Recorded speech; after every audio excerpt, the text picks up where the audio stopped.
యేసు నీకే అంకితం.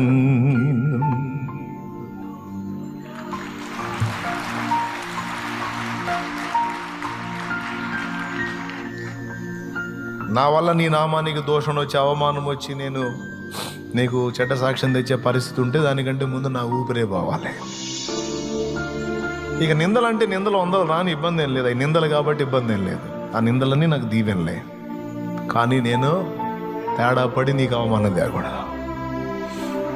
నా ఆశ అదే, నీ దయ అంతే. ఆ పట్టులోనే ఉండు, నా చేయబట్టుకో, నేను నడిపిస్తా. ఆ చిరుప్రాయంలో నేను దేవుని పనికి వచ్చినప్పుడు దేవుడు నాతో మాట్లాడి నన్ను నిలబెట్టి నా నుండి చేయించిన తీర్మానం ఆయన కృపతో స్థిరపరుచుకుంటూ ఇంత దూరం తీసుకొచ్చి నా బ్రతుకును దీవెనకర